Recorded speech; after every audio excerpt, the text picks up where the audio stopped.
Hello, we are Blurred Taku, and I'm Zoe. And we have today Marky Mark, Caloris Ren, Jay Fizzle, and then also later we're going to have Zena, and she'll be joining us.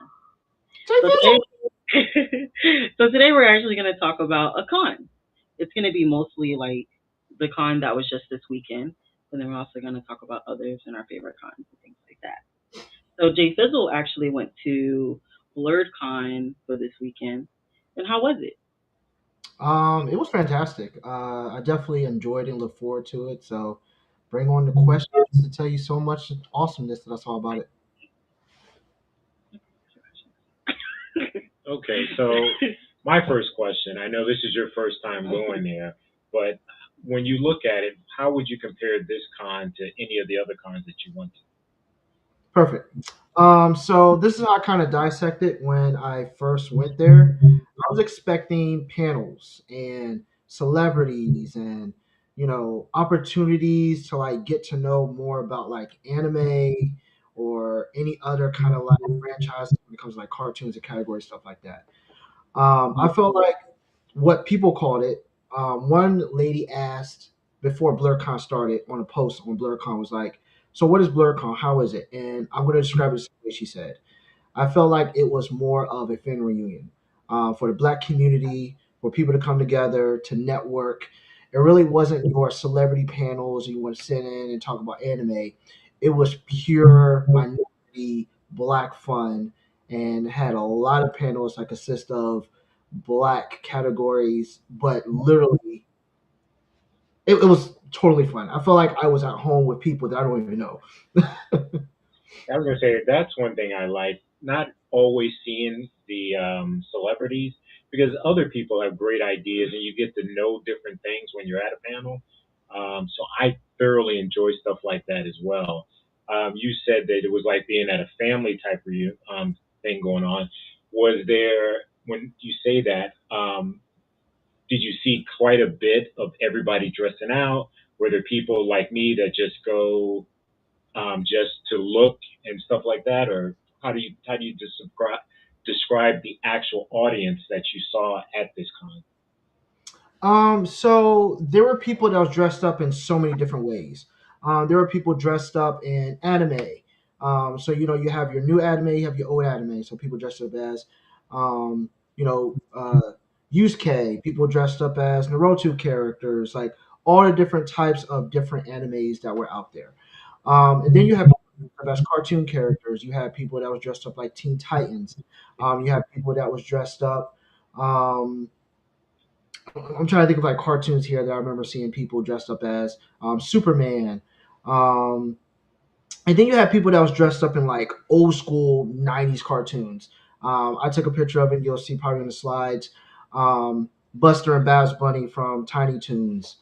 Then you had Black Con, if you want to call it.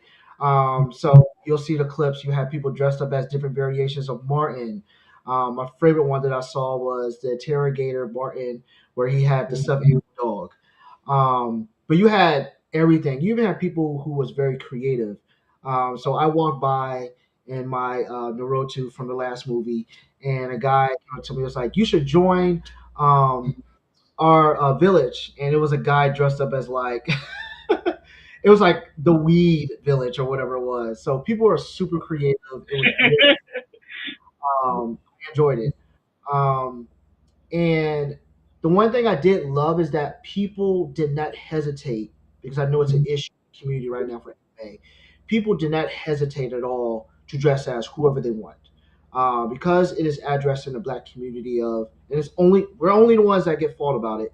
Yeah, Why that are was you? one thing I was going to say Yeah. too, because anytime we dress up, Mhm, oh, that character's not like that. That character doesn't look like you, correct. and that I always thought was the worst thing. So to see this is Hmm. fantastic. Yeah. I Exactly. mean, There's we had blatant. a big issue with The Little Mermaid when Hmm. Haley did that, or Holly. And then also in Teen Titans. Was it? Oh, the Yeah. Titans, the Yeah, TV Titans. That's what it show. was. Yeah, the live action TV show because what's her name? Starfire. Starfire. They cast her as a black girl, and everybody hated that. Yeah. I thought it be honest though, I didn't like her the first season the way she looked. I thought she looked very trashy. Her But hair. yeah, her hair. I mean, I understand. It's just like, come on, guys. We need to get black people to actually help do it if you're gonna have change the role for a black role. That's all I'm saying. Because I even saw somebody say it in High School Musical where the black girl she was talking about. Well, I didn't have a stylist. Everybody else did. I did my hair. That's why I'm wearing headband because they'll just put something on my head and then it looks bad. Wow. Yeah, I saw that like when they were talking about the reunion. I think it's been like 20 years since High School Musical has been out. Yeah. Well, And I actually, love High School Musical. I'm gonna tell Yeah. everybody. Harry Potter. I didn't know that. Yeah, Harry Hmm. Potter, the play. Hermione was cast as a black woman, a black girl, Yeah. on stage in London, and people went crazy because of her casting. And I was like, well, that's just ridiculous. So it does happen. Yeah. But But yeah, I like was. Wonder Man, for example, Wonder Man, from my understanding, the comic book character is white, and they chose Disney for him to be black. Hmm. True. Yeah. But But then there is also, like, there's the one anime that I cannot pronounce, Gotcha something something. Like we talked about that last time, oh how the yeah. writer wanted the two characters who are 100% black on the show, Hmm. well, in the play that they're going to basically do and turn it into like a live action. Um, had to the director made those two characters Asian, and she's like, "Whoa, no, no, don't do that. They are black for a reason." One of the panels that we ended up doing, well, they ended up doing at BlurCon, which I loved, was it was this Philly based podcast, and basically they were like, we're going to do straight black, and we're going to do this or that basically. So is it, which character was known as the foster kid of any sitcom or show or anything like that? And we were able to dissect like black characters in it, which I'll talk about this joke later in the show. But they were talking about like how Piccolo, because we all know people who like Dragon Ball Z. I don't. Piccolo and the Namek race, they're black. They're Yeah. wearing literally what? What are they wearing? Y'all know this. Yeah. Absolutely. Exactly. So we had the opportunity to talk about that because we understand as a black community who are actually black. I mean, Skeeter Valentine, that was one joke. He's black. Yeah.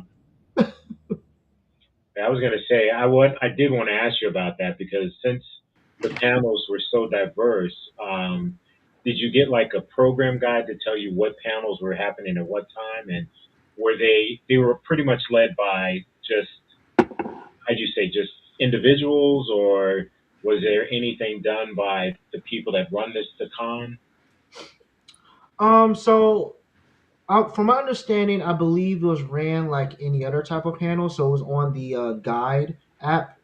And basically on the guide app, they did have a schedule for every single event that was happening throughout the whole week of Friday, or sorry, weekend from Friday to Sunday.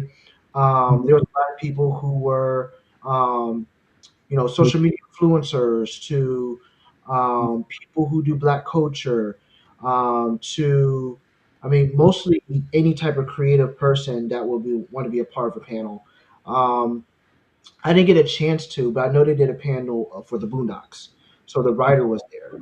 I did see him while he was out there. People were lined up taking pictures with him.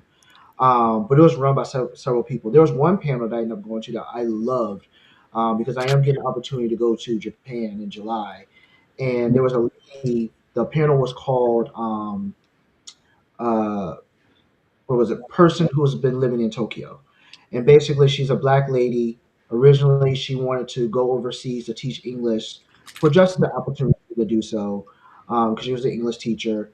And this was during before, so pre pandemic. She was there for 6 months and the pandemic started. So she ended up basically getting stuck there.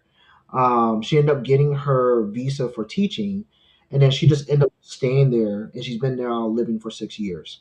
So I got the opportunity to ask her questions about that, the cultural influence, how does culture look like for Black people in Japan, how would it look like for me as I go to Japan if I were to wear Japanese clothing, would that be offensive? Like she answered all the questions beautifully to learn like what it would be like to go into Japan, but also the culture of Black people in Japan. That's awesome. That is Well, good. as a Mandalorian and Power Ranger fan, I've been on this picture for a minute waiting for you guys to get. See, this is why I need to go. Not only just to absorb, being around a convention that celebrates us. We don't have to, oh, you can't do this. It was like I had experience with a guy that was with a Star Wars group, and I walk in, and he goes, "You would be perfect to play Lando Calrissian." I said, "No, I want to be Han Solo." "Oh, no, no, no, no, no, no! You need to be Lando." That I do not want to be Lando. Lando is my least favorite character in Star Wars. You know, and Billy D actually said something about that. He said, all the kids kind of, when he'd go pick up his daughter from school, the kids hated him because, he betrayed his friend and got Han Solo captured. And that's the kind of way I felt. I didn't like the dude, you know what I mean? And Yeah. even when he got into the Millennium Falcon, Han said, "Not a scratch." And first thing to go is the radar dish. Billy D was never one of my favorite characters, but you run into that thing where they only want you to play black characters. Now it'd be fine if I played Piccolo, but then if I say something about Mr. Popo on Dragon Ball and I tell them how offensive that is, oh, it's just a character. Don't worry about yeah. it. Calm down. You're getting so political about it. No, because that's fucking offensive. Yeah.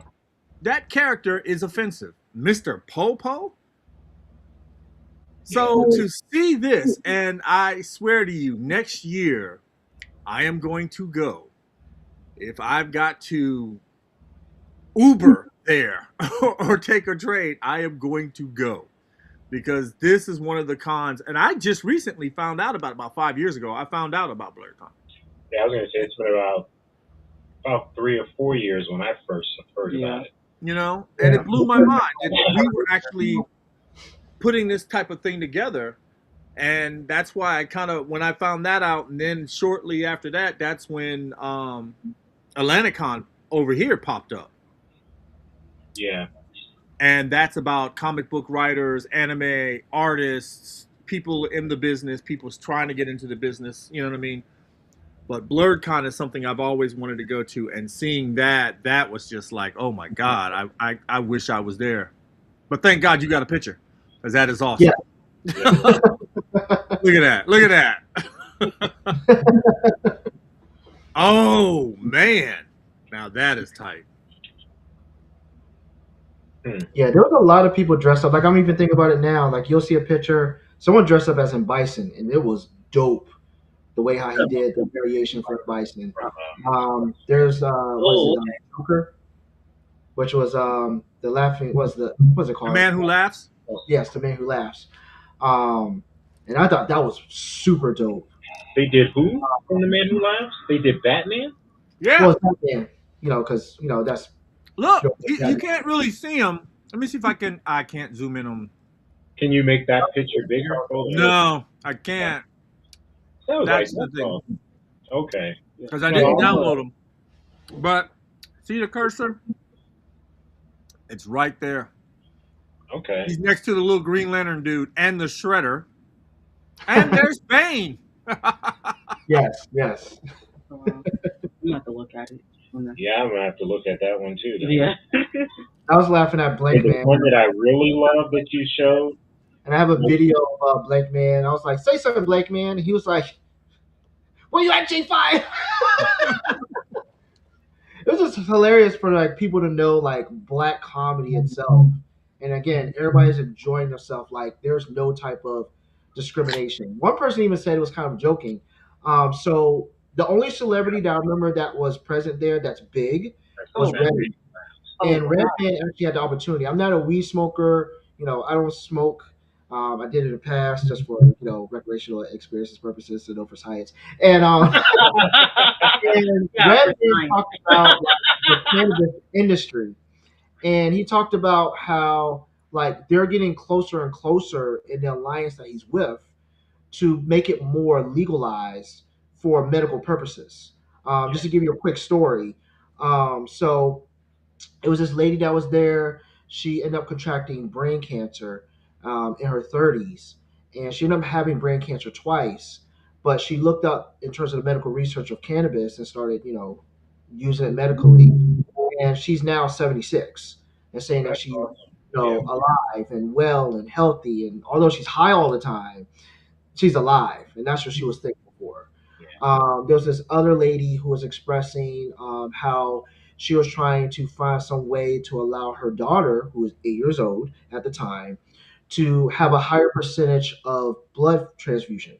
And she was expressing how like it's hard to find blood transfusion for an 8 year old, and she was talking to her pediatrician, and through research, she got the approval by her pediatrician to also get a medical usage for their child. Now, I'm not sure in terms of their child's high. She didn't ask or answer that question at all, but her percentage went up. So every single time that they would look for a blood transfusion, she always got accepted because of cannabis and the medical, research behind it. Whereas it was harder for other people to get a higher percentage to be able to get an easy blood transfusion. And with that research that she was looking up, she was like, this also goes for people who are getting heart transplants and lung transplants, how the benefit of it. But of course, the benefit of it, not the recreational purposes. And I I thought mean, that when it was originally cool. came out, it was for other stuff. It wasn't Oh, even. yeah. I mean, Well, Redman also said, which was pretty cool. Redman said that they're almost getting to the part now where they're distributing in the Walgreens for a low quantity in the pharmacies. oh wow. Yeah, that's cool. Yeah. Because I mean, one day I was at work and I listened to a podcast and it was 2 hours worth of where like weed came from, and they actually originally it was for clothes, Yeah. and Most of it. and I thought that was so cool. Yeah, They used to write on it. It was paper. It was yeah, everything. it was everything. And it's cost efficient to use Mhm. cannabis as the material over what we're using now, but we don't use it now because they want to make it illegal. Yeah, it's just more of like a taboo thing. It's a Well, taboo. no, the paper barons. Yeah, Paper barons abandoned that. You know that it always is money. It always it's a comes Yeah, down money to thing. money. It is a total money thing. Because Always. even Redman said this was pretty crazy. He said that the black community only holds like 2.4% of like, locations where if you have your license that you're able to get, weed basically. And he's yeah, like, that doesn't make sense if this supposedly supposed to be illegal at first, but everybody else, we know what we're talking about here, Yeah, yeah. holds a bigger percentage. true that. But we're Look, the there's a pimp actual named Slipback. yeah, and Yeah, we're the criminals, that though, was right? hilarious. Yeah. Oh my gosh! I see. That's look at they're going there, pimping, pimping, pimping. It was actually Excuse where me, were we at? Tom. It was Oh, there he is. Yeah, There's my Bison. son, and there was somebody there was there. somebody there that was a pimp named Slipback Mhm. when we were at a con the last time. Look at And Well, that. see, I didn't get a chance to take a picture, but oh man, I wish I would have took a picture. So y'all gonna laugh at me here. So I accidentally went to something. And I'm gonna say accidentally because I made the choice to go, and then I decided to stay because I was hoping that it was going to go the other way. But I went to this one event. What was the event called? Dang, I forgot what I told you what it was called, Zoe. But it was called oh man, oh Hoochie Daddy. Okay, now okay, I'm gonna go in there and see half and half, Hoochie Daddy and Hoochie Mama, but it was just Hoochie Daddy the whole time. People were dressed up and they were stripping, and probably maybe 90 to 99% of the crowd were all women, and they were videotaping and recording guys basically stripping on stage. But the funny part, so I can get to the laughing. I can't think of his name, but it's one of my top five favorite movies, The Fifth Element. The dude that's dressed up with, as, Favorite movie? what's his name again? he dressed up as what? Chris Remember the Tucker. character that Chris Tucker played as? Oh, yeah. I don't know what the. I just can't think of his name. Yeah, but I So, know. so two people dressed up as him, and one of the dudes dressed up as him during the stripper thing. And if you turned around, you saw Yeah. his and then he has the microphone and he's doing the whole like singing thing before he does what he does. But like again, like people also Rudy dressed up Road. Yeah. Rudy Rudy. Rowe. It was like I said, the costume was perfect. Everybody again just having fun. It was nothing that was looked upon as negative. There was also a room panel for I can't tell too much of the story, but there was also a panel where like you could do uh, seductive chair dancing. Oh But it well, was I definitely need to go to this con. Then I need to check this out for purely well, if you went in scientific that purposes. room, if you went in that room, you would have to participate. The Well, Zeno. when in Yeah, Rome. I'm Carmen. Oh, that's all I'm going to say in that story. Carmen. Carmen Sanders. Look at the horror. They're even and it's really kind of rare to see black horror fans like that. Hmm. Hmm. You know, I mean that's one of the things that even at the we're going to Blood and Water, and even at THC to see that was kind of like wow. We are branching out. There are so many of us feeling so comfortable to do those type of cosplays. You know what I mean? Yes. Yeah. And that's nice though. Did you actually see other cultures of people there, or was it just Blerds? So I saw all kinds of culture. Of course, the primary community was Yeah. blurred. But you did see like other uh, nationalities out there in terms of Mhm. color. Like you did see Caucasians, you did see Asians. But I mean, like again, like the part that was interesting that I kind of appreciate was again, no one looked at them weird because we're okay with it. We're not judging. We're there to have fun once again. So it was acceptable. Oh, Oh, what's the last one again? I got to talk about this story. Yu-Gi-Oh! Look at Yu-Gi-Oh! Okay, so it's Black Yu-Gi-Oh and Black Kaiba. Okay, and I was walking behind Kaiba, and all of a sudden with Kaiba, because I wanted to take a picture, I was like, "Hold on, can I take a picture of you?" He walked up to Yu-Gi-Oh, and they started cursing at each other, and it was like, "Oh, you thought you the better person? You think you got the better cards?"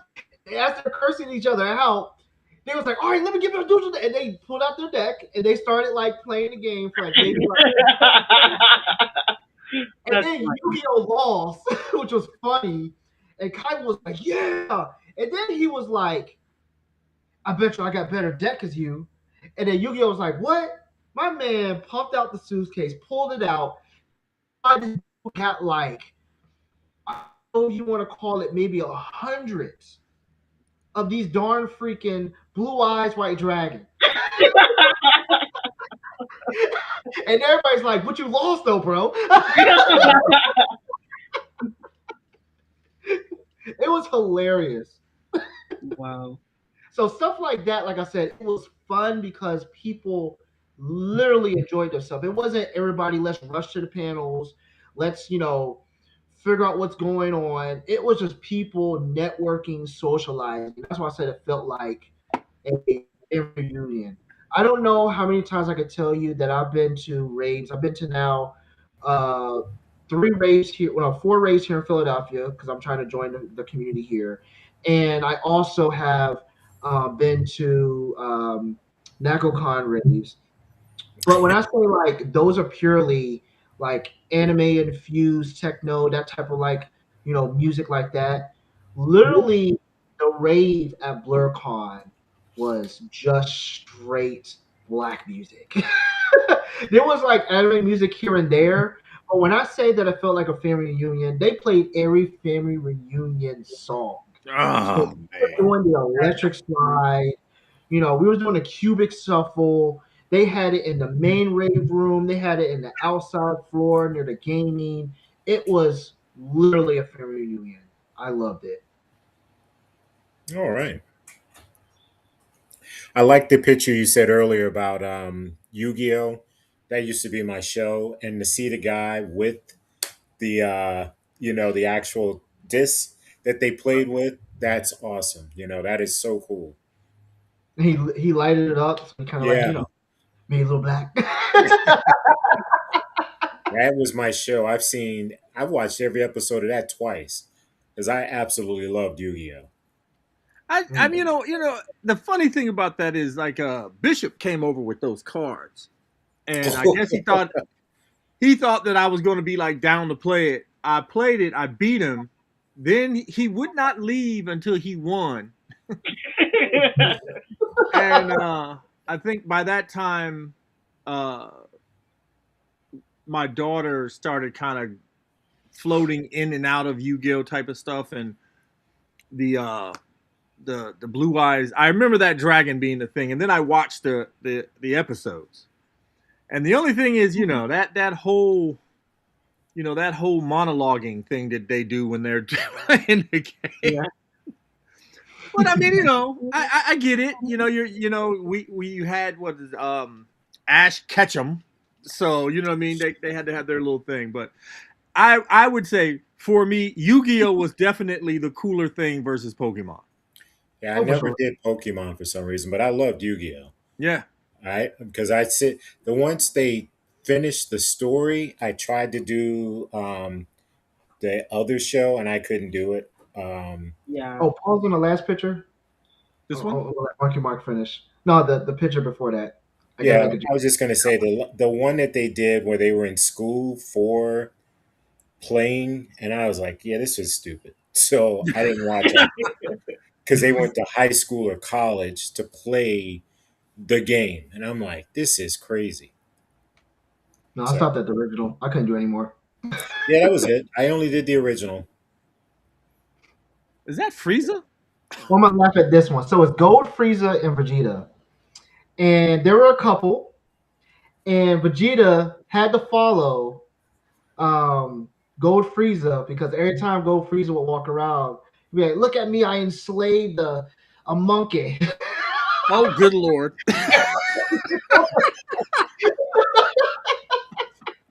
And it was funny because I don't know if it was the next picture I sent, but then you see what's his name from Powerpuff Girls, Mojo Jojo. So Gold Frieza went up to Mojo Jojo and was like, "You want to come with me too, monkey?" And people knew the joke, and it was just funny. Man, So, and yeah, that's I would you know wish what it was as Black Frieza. There would have been much more of a connection. I think that on Tubi they got the shows now, most of the Cartoon Network catalog, Yeah. and I was going through Dexter and all them, and even with the Powerpuff Girls, there are some subtle adult hints at certain situations that I did not realize until you're sitting there for like 8 hours and you were sitting there watching. You go, wait a minute, I didn't remember that. You know what I mean? As a kid, it kind of goes over your head. But Yeah. Even that like Mojo Jojo was one of my Like fun. I I said, love Mojo Jojo. I wouldn't even say that Powerpuff Girls was really, I would say teenage show. Yeah, Because, like you said, I mean, that's my show. I've seen every episode, and I can definitely see where it's not child friendly, so to speak. Even the one villain with the red, yeah, with the oh green, yeah, yeah, him, oh, not at all. him. Yeah, Oh my I like gosh. remember what their name was. I can't remember. Now Jay Fizzle, Yeah, his or her. what is this? Babs and Buster Bunny? yep, that's the one that I was talking about that hit my childhood. Buster and Babs Bunny. I was like, "That's dope. I gotta take a picture of y'all." I used to love that show though. The Yeah. anime, that was a good show. And that was, it had its adult moments in it as well, A lot of you it. know, which I thought was kind of funny. Well, if you want me to tell you about the panel scenario, because the panel scenario, oh, the one before that, that's when I had the opportunity to talk to the lady, and somehow I got on her post about her living in Tokyo. I'll talk about that one. I'll talk about the other panel before we get off. But this one, she talked about the culture of Black people in Japan, and she said, like, believe it or not, like, there's a big culture of Black people that's living in Japan, especially Tokyo. And then like a little bit of people that's kind of like in Osaka. But two things I asked her. The first question I asked her was, is how is it for myself who's going to Japan if I were to buy some Japanese clothing? You know, they have like American clothing that we turn into Japanese clothing. I was thinking of buying like something that kind of looked like Sasuke. I like this one that was kind of like a mask that was shown in Naruto. Um, and she was like, the question I want to ask you is, do you think it's okay for them to dress like us? Because there is a big community in Tokyo where it's black culture. They have a lot of hip hop lounges, a lot of R&B events, to the point where she said that they actually a lot of them wear do rags and picks, and I'm sitting here like picks, like do rag, I can see that, but picks. And she's like, yeah, a lot of them will set their hair to look more black, Yeah, Yeah. kink it up. Yep. that cultural Mhm. look. And the first thing I thought of was like, oh man, Rush Hour, the part where they was the lady that was singing, because she was like, that's in a lot of lounges in Tokyo. The second question I asked her was, um, how is it when it comes to again, myself going in, and will they look at me as if it was offensive? And she was like, I'm gonna be honest with you, like it's not offensive at all for you to go in and wear any type of clothing because again, we're the most culturally accepted when it comes to Japan, even though there is racism still there. She said the only racism that you will see is that you will see at the restaurants that say um, Japanese only. Yeah. So that is there, but there is no issue. She says it's pretty safe to the point where like kids who are 8 years old will literally get on public transportation, go to school, do the errands, go to the grocery stores, and come back and have no issue. So it's purely safe. You won't even see like a negativeness in culture because again, they're like, oh man, like if I see a black person, hey, how are you doing? Or they'll help you or escort you if you don't speak Japanese. And it said that she took her 2 years to learn Japanese because even though it's very hard, and this is the cool part, she said, but it's hard because you have to, as a black person or any other culture, if you're not Japanese, that you had to like get an instructor to teach you. Because just like us in America, if we were to like, if a person walk up with us and be like, hey, um, can you help me learn the English language or can you help me learn Spanish or any other language? We will culturally be like, all right, cool, let me help you. So we will speak Spanish, and then maybe they'll speak Spanish back to us. Or if they want to learn English, they'll say something in English, we will correct them in English. She said you can't do that in Tokyo. If you were to go to someone and say, hey, I'm learning Japanese, and you will speak Japanese, they're going to speak English back to you because they want to practice their English with you because you're an American. So you won't get the teaching trying to do it naturally because they're practicing with you. And I was like, pretty interesting. But there was a lot of things I learned about Japan where I was like, this is dope. This is cool. I'm actually really looking forward to it. So yeah. Yeah, that's pretty cool. Yeah. Vonda, didn't you have some questions you wanted to ask as well? Oh, yeah, but I think you asked some of those questions. Yeah, I wrote them down, the ones you told me to ask. Oh, Well, hey. I didn't get asked when I was in the other room. So when compared to like NecoCon and GalaxyCon and then now this BlurCon, when it comes to the people there. Now, would you say that you think this con was had more people there, less people there, or do you think it's pretty much the same across the board? Because I know I kind of feel like NecoCon. I think it's packed. I see a lot of people there. I do see a lot of younger people there. Where if I'm going to GalaxyCon, I see a little bit more of a mix. So, what would you say about the age dramatics when it comes to this con? So first we'll talk about the crowd.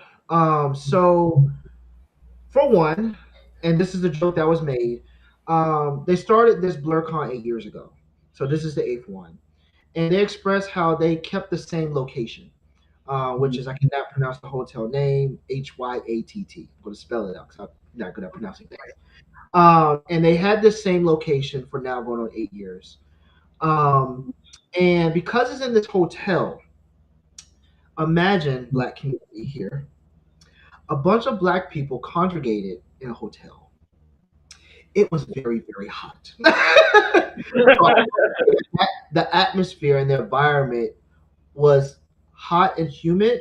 So there were people that would have to go in and out and so forth. Last night I saw someone pass out where they was doing a rave. They probably should have drank water. It wasn't hot in there though. It was actually cool because it's cool in the rooms and stuff like that. But the actual walking around itself was very hot because people congregated in one area. There was thousands and thousands of people. So compared to when I went to GalaxyCon with y'all last year, and you remember how you showed me the lines, like those lines were long. Because people were going from time to time and you had to travel to Hilton, which was maybe about like a 4 to 5 minute walk from the actual location of BlurCon, because those were both of the housing or hosting for the BlurCon. There were people going back and forth. There was people that was congregated outside where the food trucks were. So everybody wasn't always inside the building. So it was tight. People were having to walk side by side to get close. There was a lot of bumping, but it wasn't no issue because everybody said my bad, so it was very respectful. But it was flooded with people. The last concert last night, aka also rave, it was fully packed. It was everyone was in there to the point where people had to be outside of it to also party and enjoy it because there was another DJ out of there. Oh wow. When it comes to the age, I don't think there's a lot of kids there. There were some parents who brought their kids, but I feel like 100% BlurCon is not for kids at all. I would say it was for 16 and up, but definitely it's for 21 and up 100%. There was a lady who was there, which was pretty dope. I saw it on someone's post. There was a lady who, two ladies, a lady that was 67 and another lady who was 78. Good Oh. Um, Lord. and the age range was accepted. You saw, again, ages from probably 12, 13 ish. I saw a couple of babies there. To, like I said, probably in their upper 70s. Damn. Enjoying and having fun. And these two ladies were, I forget what they were dressed up as. I can't remember what HBO show it was, where they was wearing the red cloaks. But The you know what is that? Handmaid's Tale? Yeah, the handmaids. Yeah. Oh what it yeah. was. For sure. But they were talking about again how much they've been anime fans since the beginning of learning about anime when they were young, and that was just beautiful to even hear that of people knowing that was anime, not cartoon. It Yeah. was dope. And about what time did it actually end? Yesterday being Saturday, NecaCon, GalaxyCon, they still have things going on till about 1, 2 o'clock in the morning. Yeah. Is Oh this God. the same thing here at this con? So once again, we're talking about the black community. So let me give you an idea how this was. So it opened Thursday, but it only opened for you getting your badges, and that was from 6 to 9. Friday it started at 9, and it was from like 9 to 4 with Oh, various events. Saturday, because that was the big day where everybody's going to be there. Because Friday it wasn't as packed. Saturday it was fully packed. Um, when I was looking and scrolling and trying to see the events that was late night, 'cause there were some late night events that I've been to with y'all at NACOCon and GalaxyCon. Those usually ended at what time? Like 2? yeah, like 3. Yeah. Yeah. Saturday was 24/7. So there were still panels going on at like 5 a.m., 6 a.m., and there were still events going on at that time period too. So they did not close at all the events Saturday. It ended Sunday at 4 p.m. So I've never seen anything like that where it was open 24 hours, not even clubs. Yeah. Not anymore. Yeah. That's amazing. Wow. Yeah.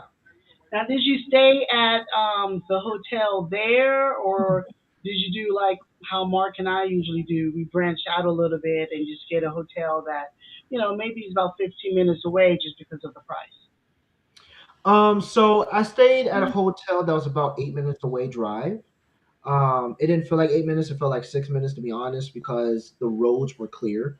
Um, so yeah, there were people that stayed at the hotel. I'm happy I didn't because I don't know how loud it was that Saturday night. But Yeah, there were great. people that was staying, I think, on the fifth floor above because there was technically four floors. There was the main ground, there was the first floor, the second floor that you would enter, and then the third floor, and then there was the fourth floor where it had like the majority of the panels in those like rooms up there. And then fifth floor up was the hotel. They set them up, I think, 3 weeks or 2 weeks before BlurCon opening for this weekend. So of course the prices was a little more, but I'm happy I didn't stay. It again that Saturday night was loud. I didn't leave until 3 o'clock technically, even though it was 2 o'clock because of daylight savings time. Mm. Um, but once again, people were still partying at 3 a.m. and it was still packed. And then I know for me, parking is very important. Here in Hampton, Virginia at NECACon, at the convention center, we don't have to pay to park. So I can constantly go back and forth from the house. I live 5 minutes away. And I know where at the two Galaxy Con that Mark and I usually go to, Richmond and Raleigh, parking can be anywhere from like $8 to $20. So when we get there, we're pretty much staying there. So it's an all day event. At this con, was the parking free? Was there a lot of parking? Was the parking close by? So when I first got there Friday morning, I got there at about like maybe 10:45 ish. So I started looking around for parking. If you parked at the street parking on Saturday and Sunday, it was free parking. So that was good, but it was very, very, very limited. Um, so you only had the parking garages. There was no like open lot for people to park. It was strictly parking garages. There was an issue with the parking garages that I found out because when I first went there, I ended up using the app, and I was able to get parking for 3 days for $36 if I remember. When Okay. I went to the hotel so I can get the voucher for the parking, they were like, this is only for airport parking. So if you leave your car here, you can't get it until Sunday. And I was like, oh, I can't do that. So I end up calling the way, got my refund back. Then I used Spot Hero because that's what was recommended by several people on Facebook on the BlurCon. Um, and that's the part that kind of sucked. So you did pay a daily fee for the parking garages, and if you stayed past 12 a.m., you're technically paying a pre-charge of the next day. So every day I was paying between $24 to $34. Oh my Um, God! Wow. of having to pay that extra fee, and then of course how Spot Hero work, if anybody knows, the more people who are parking, the more they're going to upcharge the price. So the first day, like I said, was 22, and I also kept it until 4 a.m. So I think it was from like 11:50 I hit it for to like I said 4 a.m. And then when I did Saturday, I got there at about I think 1 p.m. So I ended up sleeping too late, getting breakfast. I want to say it was actually no, it was 12 p.m. So I did it from 12 p.m. to 5 a.m. because no matter what time that I pick for that next day, There we go. it's still going to be the same price, and that was four. So you are paying for parking there. If you stay at the hotel, for example, I also heard that that was a 25 day. But the difference of the prices also is you could have, if you stayed at the those two hotels, the Hilton and the other one, and it was 25 a day, you can go in and out. The garages or Spot Hero, you can't. It's one in and one out. If you try to go back in, you have to pay additional same pay that you paid to get back in. Oh So my. that's all the difficulty of the part. So you're basically stuck there all day then. Yeah. Basically. Yeah. When I you was gonna say that's the worst. Yeah. That's why we don't leave when we park, so we don't have to pay again. Yeah. Exactly. But I don't think once you're there though, I don't think you're trying to leave. As People long as who you stay with Lexicon, I leave. yeah, well, I mean, people who stay close to the location, they were straight. They just walked back and forth. For me, because I got there at 12 p.m. and I wanted to stay there the whole time, I just had to change of clothing. I went to the parking garage and did my change of clothing so I can get to regular Yeah. clothing. But I agree, like for BlurCon, I think a lot of people just stayed there and enjoyed themselves. I didn't see that many people actually leave. Like I saw people that left, and they probably did the same thing I did. Went to the car, probably grabbed something, and then went back or Ubered. do they check bags? Because sometimes, Mark and I has been to a con where, oh, you can't bring outside food in, or was it, they're just going to make sure there's no, weapons and just let you come in. So I'm gonna be honest with you. I don't think they checked at all. There was one scenario where I went down the escalator at night. I think it was like maybe 11 ish, and this lady did have a plastic bag, and the person who was checking the badges, she did go down with her and was like, "Hey, I need to check your bag." So that's the only time I saw that. But when it came to like I said, it's the black community. I don't think there was no issue at all because people are for people there. So I didn't expect any unsafe situations, which is pretty dope. Um, they allowed food. And the reason why I say they allowed any food because outside was the food trucks, and people would buy the food from the food trucks and would go in and sit in the dining area that also had a bar. So it Oh, wasn't an issue at all. I went up and down, and I had bottles of water in my book bag as well because I was gonna make sure I drank and fighting there for it. So I don't think food, bringing in drinks, none of that was an issue. I will laugh at this though. So there was a lot of people who were smoking weed as well. All of that was outside, and there were some people who walk in and smell like it. And that wasn't an issue either. They still respected it. It wasn't like very, very, a big scent when people would walk in. It didn't stink really because I think people were making a joke about that on Facebook for BlurCon. It was like, make sure you bring your deodorant, make sure you spray. But it wasn't an issue even for weed. I actually questioned. I was like, ain't there a law for DC? I kind of made a joke to one of my friends who was like, who came and it was like, is it you think that smoking weed is a problem? Like a lot of people doing it, and I was like, do they want to try the black community here? Exactly. Yeah. Yeah. But I definitely think next year, um, I'm gonna. Ooh, that's gonna be kind of tight too, because 2027. That's the 50th anniversary of Star Wars.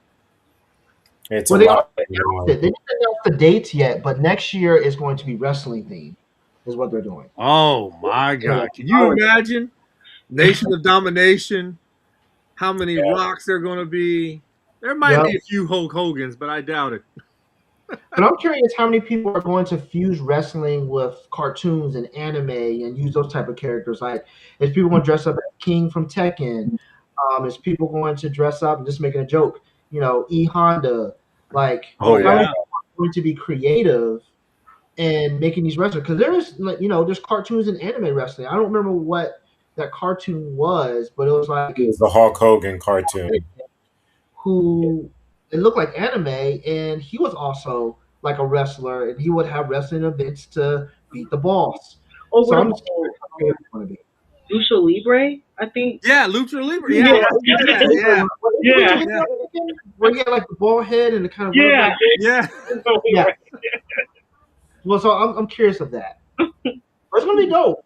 There's a lot of people. I think I spotted like 4 females that dressed up as gosh, what's her name? the black chick from wrestling right now who is champion and she's pregnant and about to have a Jade. kid. Oh, Jade. No, no, that's that's Nikki, not Nikki, but What's her name? It's not popping in my head right now. Oh, that's married to one of the twins. yes, Yeah, No, Jimmy Uso's wife. I can't think of her yeah, name. yeah, Yeah, but her. Like a lot of people don't. Naomi. Naomi, right? Naomi, yeah. No, Naomi. Yes. yeah. But I do got to make a joke. One of the panels I went to. Y'all are gonna laugh. I want to see y'all reaction on this panel. So they end up having this Philly podcast have a panel, and I want to look it up and actually add them so I can start watching some of their podcasts because they're really funny.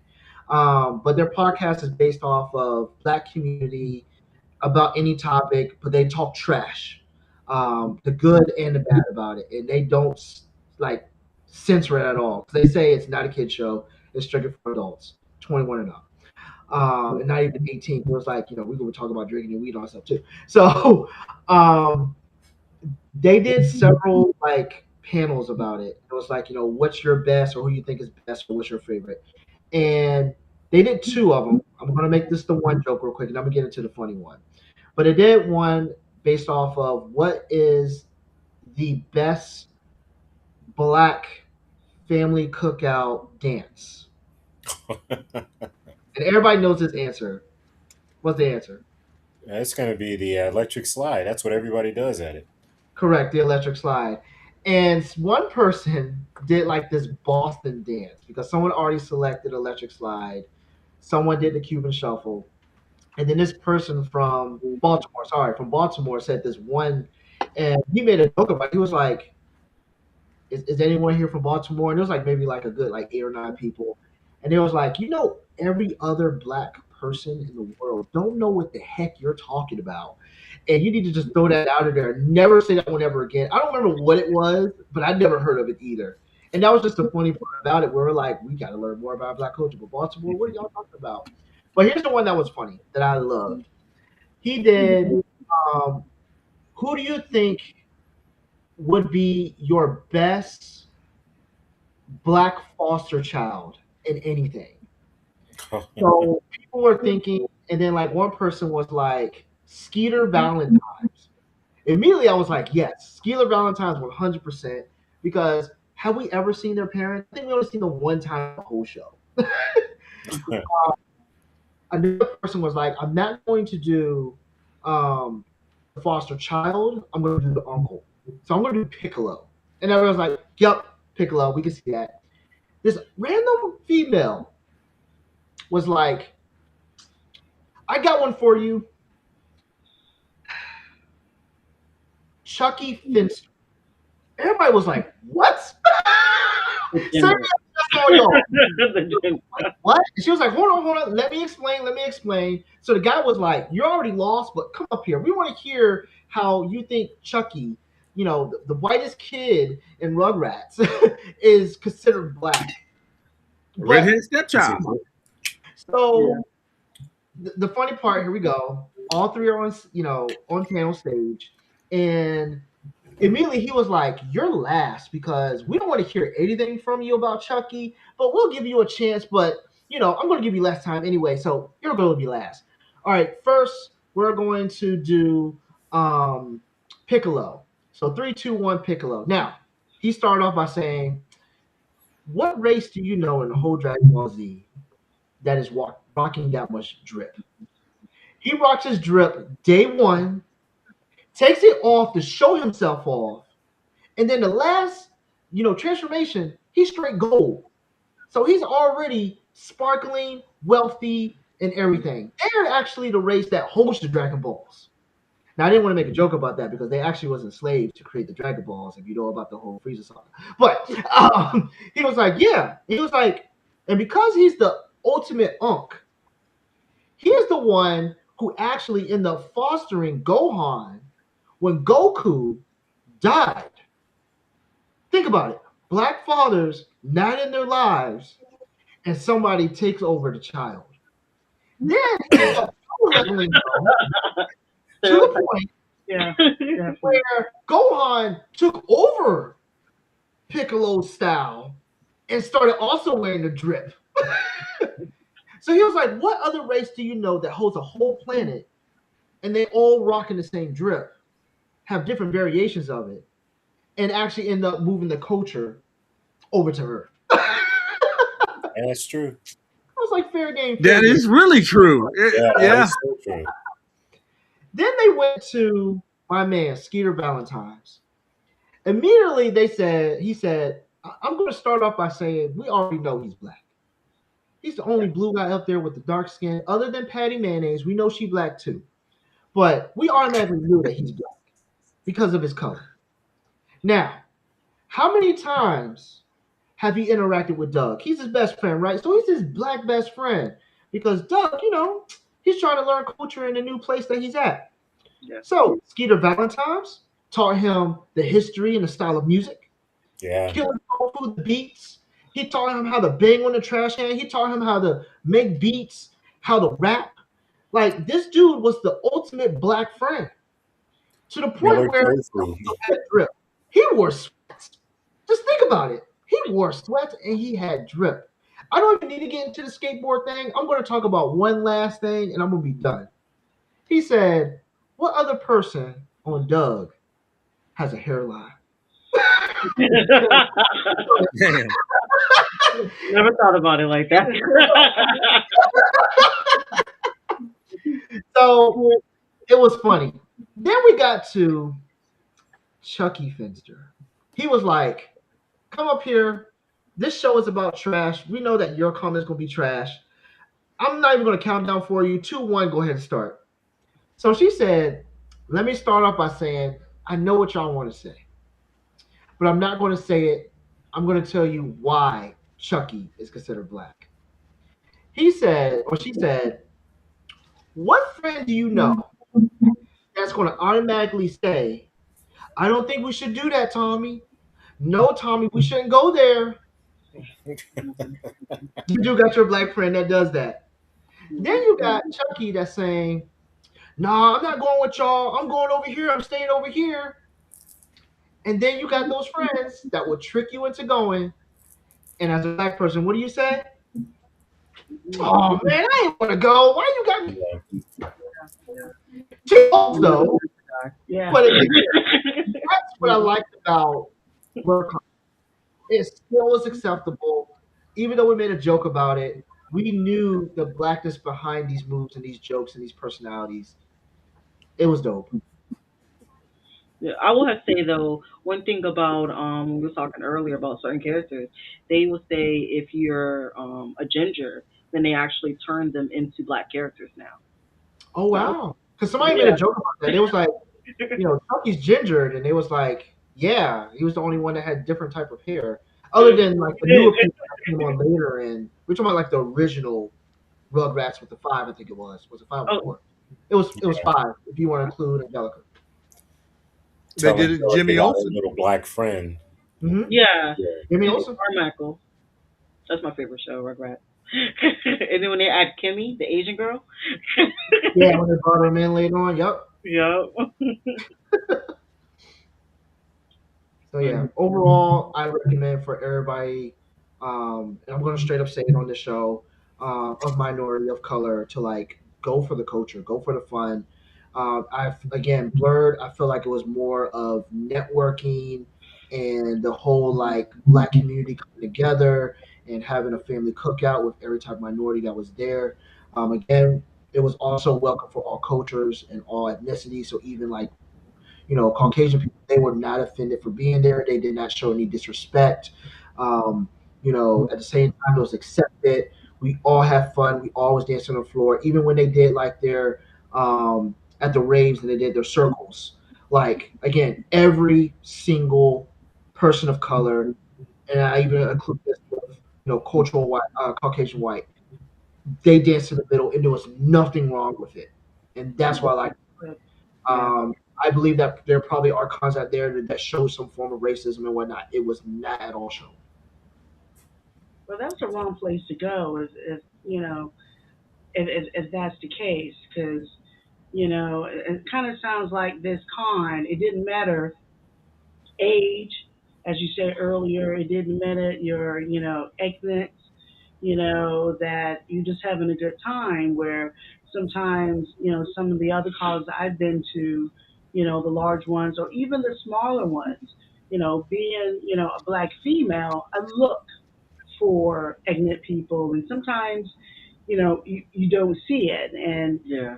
so I think that's kind of sad. So that's really good when you can, go and have a good time, whereas some cons, you can, you're there by yourself, so to speak. Well, Yeah. another thing is it's a black con. If you really want to get stupid, that is really the wrong place to get stupid at. Yeah. Absolutely. Of course. You know what I mean? Yeah. That is the wrong place to act stupid at. But I definitely want to think about trying to get there Yeah, we've been next talking year. about it for years and we haven't made it yet. Yeah. But as a culture anyway, we're the most accepting people anyway. When you really look down on when you look at it, we are always there to lend a hand. If Yeah, you but we're not come, accepted. huh? Everybody wants to be us, But but we're also they accepting of don't everybody as want well. to When you be think about it, us. we accept everything. So We accept everybody, but they don't accept us. That's that the is most true. Of course they do. like I said, they want to be us, but they don't want to be us. Yep, Yeah. So that's why absolutely. they still our culture, you know. But then they Hmm. make it their own, and then they act like, oh, da da da. I mean, it's still like with fried chicken, Korean chicken that is like the best and stuff. It was black people that did that, But but they don't know that it's black people that did that. they do Because, know. They just well, don't no, care. a lot of people don't because they change it from history. Yes, they do. You They're erasing know, history. so there's so much to black cultural that, black people don't know because, I hate to say it, we're not necessarily taught that. We taught, you know, white people, so to speak, stuff, Yes. but not realizing we did it first and they go back in history and then change it. And if you look further back, you can see we started that, but they don't want us to know that. Yeah. I mean, they're erasing history. We see it now. Yeah. So, I mean, so But that's political. We're not being political. no. Well, I mean, no, yeah, at the same token, there's something that we can learn from a younger generation that this show was greenlit on the fact that anime had gotten so popular back in. I hate to say it like this, but back in my day, I had, you know, um, I'm stuck in the 80s and 90s as far as anime. Now don't get me wrong. Every now and then a new show will catch my attention, and I'll be like, like Dan to Dan. I'm like, oh my god, I love this show. Then they change the intro. And just when I'm like, I don't like it. By the sixth episode, I'm sitting there bobbing my head. I'm like, okay, cool. Yeah. And then I got 6 months to a year to wait for the next season to hit.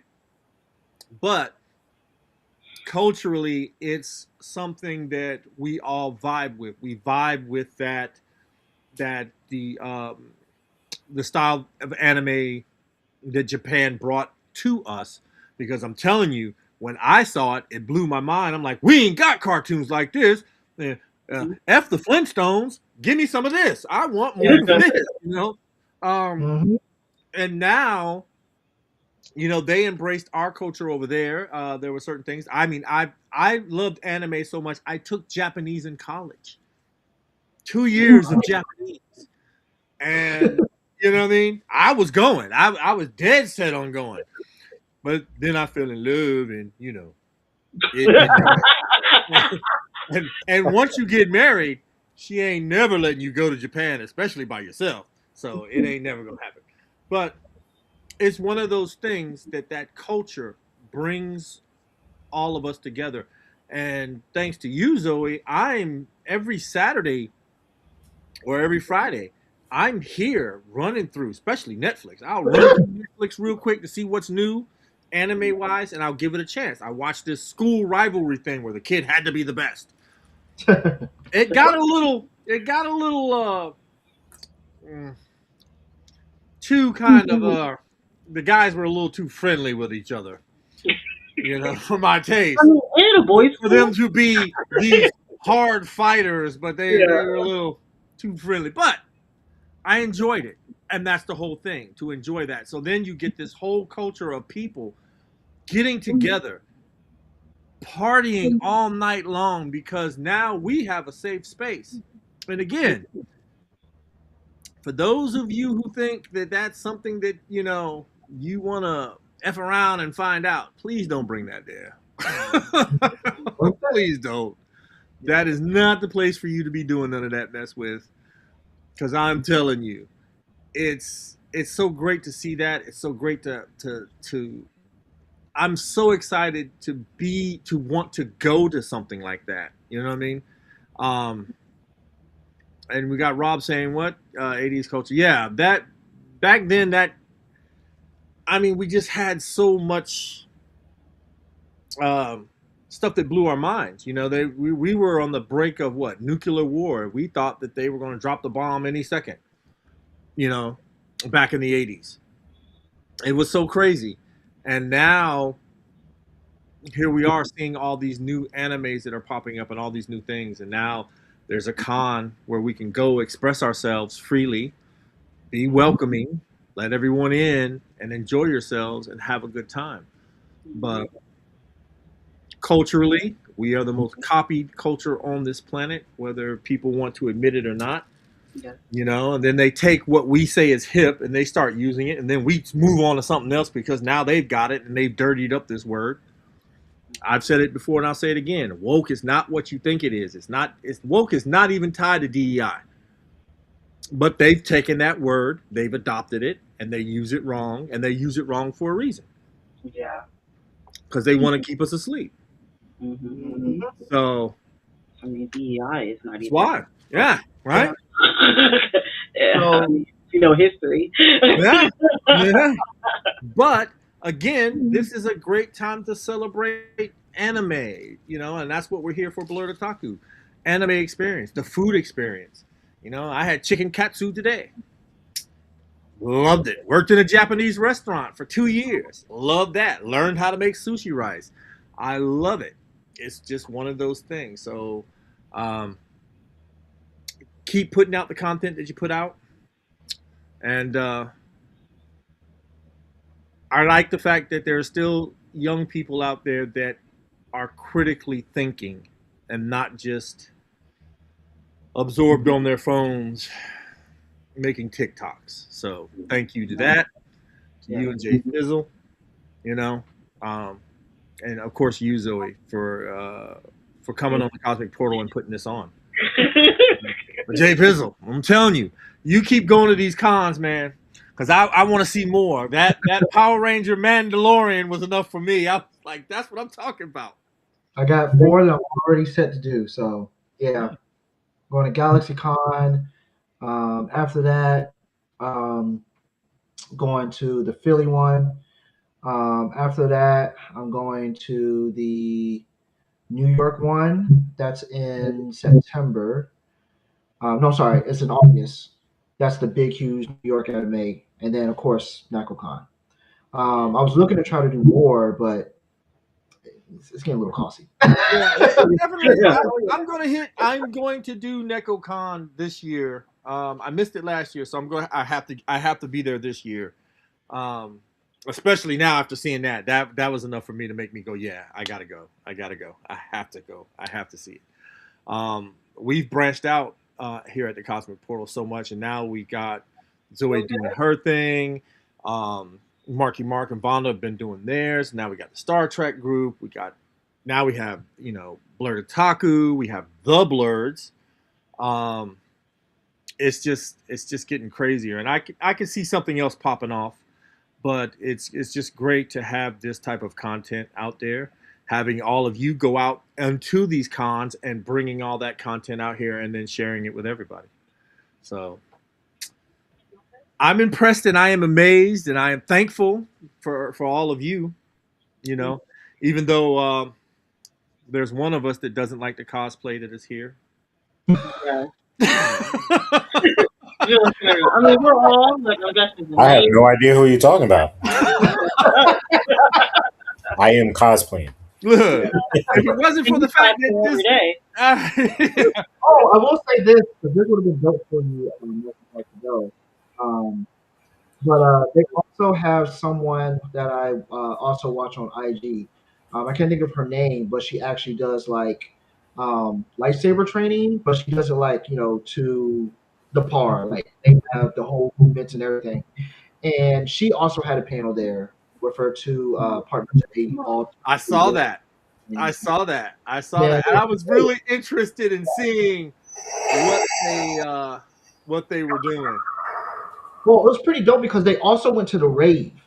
So, everybody's out in the rave, it's dark and people are dancing. And you just see these lightsabers coming in, like five of them.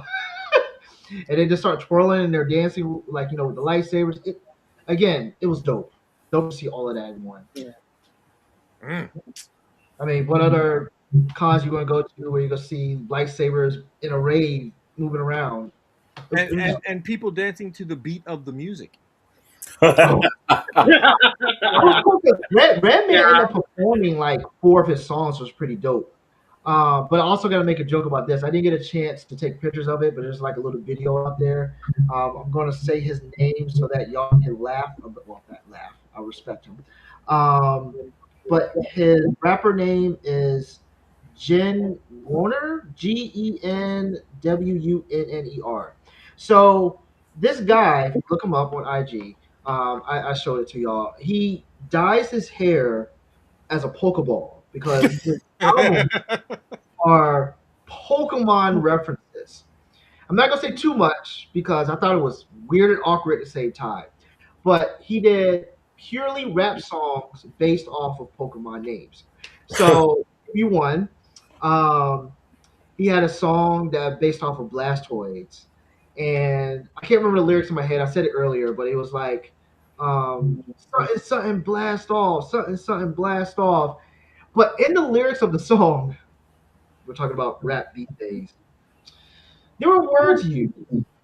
Think about someone talking about Blastoids, something blast off and give me toppy. I was like, wait, what? Had a song about Mewtwo. And he was, talking about, yeah, you get a girl with that Mewtwo body. I said, bro, what is going on right now? I don't ever want to watch Pokemon ever again because now I'm going to look at Mewtwo.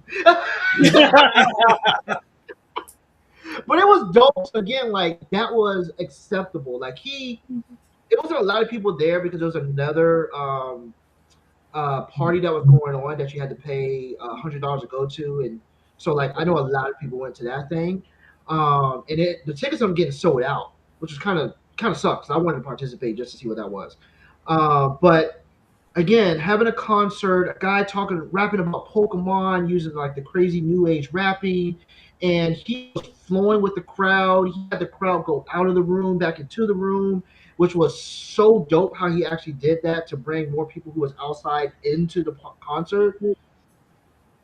It was acceptable. So yeah, please go to BlerCon. Anybody, please. It was Wow. dope. All right then. Yep. So I Oh, think everything. and make a joke. I know how much y'all love popcorn. So it's this one guy who come every year, and I bought three of his popcorns. And I was gonna try to bring some to when we go to GalaxyCon to try them. Okay. Um, Strawberry cream, Cajun flavor, and of course, I always get I got candy apple too. And apparently, got sold out too. Like people supporting other black businesses and entrepreneurship. So Wow. yeah, that is all. So I guess that is it for today. And I hope you guys like and subscribe. And I have a lot of more ideas that we can talk about. So see you next time. Hey, Fizzle.